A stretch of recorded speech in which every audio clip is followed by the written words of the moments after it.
Le lundi 11 avril 1981, dans une banque de Chicago, une employée ouvrit la salle des coffres et tout semblait en ordre. Quelques instants plus tard, une cliente arriva pour ouvrir son coffre. L'employée l'accompagna dans la salle, mais lorsqu'elles ont inséré les clés dans le verrou du coffre, elles furent surprises de constater que le verrou s'enfonça. Elles ouvrirent immédiatement le coffre et découvrirent qu'il avait été cambriolé. L'employé commença alors à vérifier les autres coffres, découvrant que 74 d'entre eux avaient également été forcés et que leur contenu précieux avait disparu. Ce qui était étrange, c'était qu'il n'y avait aucune trace évidente de la façon dont les voleurs étaient entrés. Il n'y avait ni trou dans le sol, ni ouverture dans le mur, et la porte de la salle des coffres était intacte. Habituellement, lors de vols de banque, on retrouve généralement le lieu du crime ruiné, mais ici, les voleurs avaient pris soin de tout remettre en place. La question était donc, comment avaient-ils réussi à entrer et pourquoi avaient-ils pris le soin de remettre tout en ordre en l'absence de toute trace de bris? Cette opération de vol était l'une des plus intrigantes et flippantes, et vous serez sûrement surpris par cette histoire. Bonjour à tous et bienvenue sur votre chaîne Espace Merveilleux. L'histoire d'aujourd'hui s'est déroulée dans les années 80, dans une petite ville appelée Barrington, située dans l'État de Chicago, aux États-Unis. Cette ville ne comptait qu'une seule banque, une succursale du First National Bank, une banque fédérale. À l'époque, la sécurité des coffres de cette banque était assurée par un système de minuterie. Lorsque la journée de travail se terminait, ils fermaient les coffres, non pas avec une clé, mais avec une minuterie. Ainsi, lorsque le service se terminait à 17h, la minuterie était réglée pour que les coffres se rouvrent automatiquement à 9h le lendemain matin. Pendant ces 16 heures, personne ne pouvait accéder au coffre, ni avec une clé, ni avec un code. Bien que chaque coffre ait un code, il était impossible de l'ouvrir pendant cette période de fermeture. Ce système de minuterie était donc une couche supplémentaire de sécurité. Ce même principe était appliqué pendant les week-ends. Le samedi, le coffre était fermé après la fin de la demi-journée et la minuterie était programmée pour que le coffre ne se rouvre que le lundi matin, une fois le week-end terminé. Ainsi, le lundi 13 avril 1981, la responsable des coffres arriva au travail, inséra le code et ouvrit la salle des coffres. Tout semblait en ordre. Les coffres étaient remplis des boîtes de sécurité où les clients déposèrent leurs biens précieux, argent, bijoux et documents importants. Chaque coffre avait 2 clés, une détenue par l'employé de la banque et l'autre par le client. Pour ouvrir un coffre, les 2 clés sont nécessaires. Ce lundi matin, tout se passait normalement jusqu'à ce qu'une cliente vienne demander à ouvrir son coffre. L'employé l'accompagna dans la salle, mais lorsqu'elles ont inséré leurs clés dans le verrou du coffre, celui-ci se brisa. Elles ouvrirent rapidement le coffre et découvrirent qu'il avait été vidé. L'employé commença alors à vérifier les autres coffres et découvrit que 74 d'entre eux avaient été forcés et que leur contenu avait été volé. Bien que les coffres n'aient pas été renversés, les verrous cassés avaient été replacés en place, de sorte qu'ils tombaient facilement au toucher. Il était clair que les voleurs avaient pris soin de dissimuler leur cambriolage. La banque contacta immédiatement la police, qui lança une enquête avec l'aide des enquêteurs du FBI, car cette banque faisait partie des institutions fédérales. Les enquêteurs découvrirent que les voleurs avaient dérobé des biens d'une valeur de plus d'1 million de dollars, ce qui, compte tenu de l'inflation, représentait aujourd'hui l'équivalent de 3 500 000 dollars. La scène du crime déconcertait les enquêteurs. Leur première question était « Comment les voleurs étaient-ils entrés ?» Il n'y avait aucune ouverture, pas de fissure. La porte du coffre était intacte et il n'y avait aucun signe d'effraction. Les enquêteurs ont trouvé une vieille montre à réveil et des outils utilisés pour casser les coffres. Mais malgré tous leurs efforts, ils n'ont trouvé aucun indice qui leur permettait de comprendre comment les voleurs étaient entrés et sortis. Il n'y avait aucune piste, aucun indice clair. Les journaux locaux ont qualifié ce vol de crime parfait. Ce qui était encore plus surprenant, c'est que le cerveau derrière ce vol n'était autre qu'un simple coiffeur. Ce criminel, nommé William Smarto, n'était pas seulement un coiffeur, mais aussi un voleur de banque en série.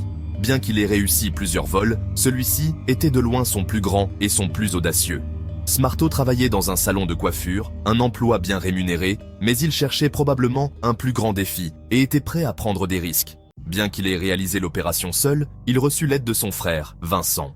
Les 2 frères ont cherché le bon moment pour cibler une banque, et naturellement, ils s'intéressaient particulièrement aux établissements bancaires situés dans des quartiers riches où les gens étaient plus susceptibles de stocker des objets de valeur dans leurs coffres. Ils ont repéré donc la banque de Barrington, qu'ils ont jugée être une cible idéale. Ensemble, ils s'inscrivirent à la banque sous des noms fictifs et, avec le temps, ils ont réussi à se rapprocher de l'employé responsable des coffres. Ils ont commencé à la considérer presque comme une amie. Leur présence à la banque est devenue régulière et leur attention était particulièrement centrée sur l'employé responsable des coffres. Il l'observait attentivement, notant ses habitudes et ses moments de pause. Il se concentrait sur les faiblesses humaines dans le système de sécurité de la banque, plus que sur les faiblesses techniques, ce qui est une méthode utilisée aussi bien par les voleurs que par les hackers, appelée ingénierie sociale, qui consiste à comprendre et analyser le comportement des personnes qu'on veut cibler. À chaque visite, Smarto et son frère s'assuraient que la porte de la salle des coffres restait ouverte après chaque utilisation. Lorsqu'un client venait, l'employé vérifiait son identité et, avec son aide, elle ouvrait son coffre. Une fois l'employé sorti, elle laissait la porte de la salle des coffres ouverte et Vincent, le frère de Smarto, en profitait pour distraire l'employé pendant que Smarto examinait les lieux, cherchant des informations utiles pour son prochain coup. Pour sa part, Smarto avait également une idée pour cacher ses outils nécessaires au vol. Il a utilisé son propre coffre qu'il a ouvert avec l'aide de l'employé, puis y cacha peu à peu ses instruments. Bien que le coffre soit conçu pour être sécurisé, il réussit à y stocker plusieurs outils. Il apporta ses outils petit à petit et remplissait progressivement le coffre. Cependant, certains outils étaient trop volumineux pour être cachés dans le coffre. Ainsi, il décida d'inventer une histoire. Il prétendait être un marchand d'art, ce qui justifiait qu'il apporta de grands sacs contenant des objets volumineux. Mais le problème résidait dans le manque d'espace dans son coffre. Smarto remarqua que le plafond de la salle des coffres était amovible, et il utilisa cet espace pour cacher ses outils et son matériel.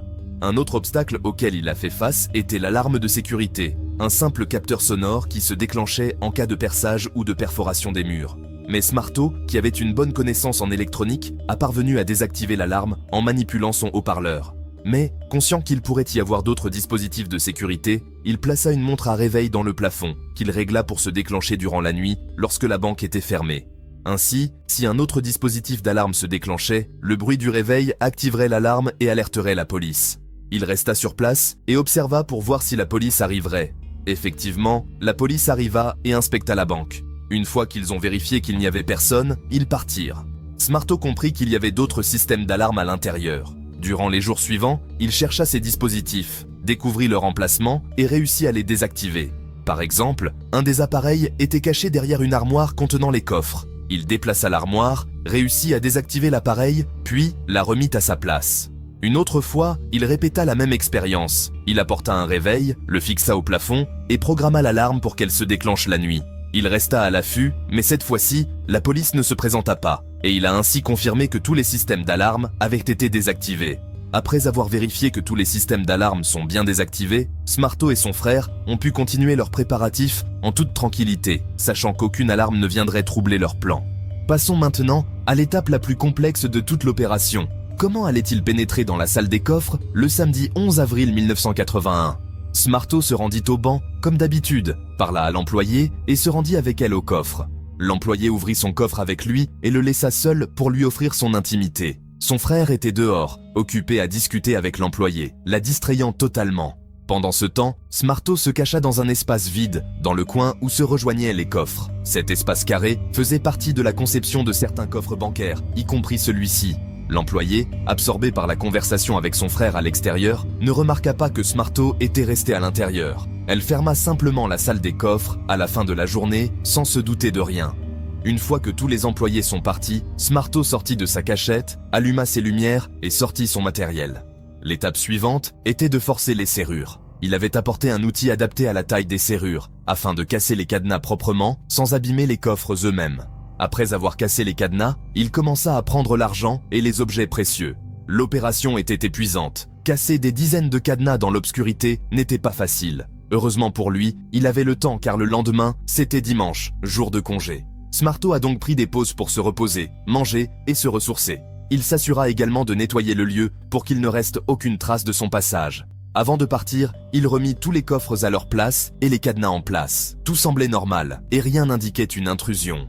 Le lundi matin, 13 avril 1981, les employés arrivèrent et commencèrent à leur journée. L'employée responsable des coffres entra comme d'habitude. Elle n'a aucune raison de douter car tout semblait normal. Elle ouvrit la salle des coffres sans problème et Smarto, caché dans l'espace vide du coin, surveillait discrètement à l'aide d'un miroir. Il attendit qu'elle sorte pour sortir de sa cachette portant une tenue de travail. Cette tenue était un déguisement qu'il avait choisi parce qu'il savait qu'il y avait des travaux de maintenance dans le bâtiment. Sans attirer l'attention, il quitta la salle des coffres avec ses sacs et personne ne se douta de rien. Tous ont pensé qu'il s'agissait d'un employé de maintenance, transportant simplement son équipement. À l'extérieur, son frère l'attendait en voiture. Ce fut l'une des opérations de vol les plus intelligentes et audacieuses de l'histoire des braquages bancaires. Les enquêteurs du FBI ont examiné chaque recoin de la salle des coffres, pris des photos et tenté de recueillir des empreintes, mais ils n'ont trouvé aucune piste. L'élément qui les troubla était l'horloge. Après avoir examiné les systèmes d'alarme et constaté qu'ils avaient tous été désactivés, ils ont compris la méthode employée.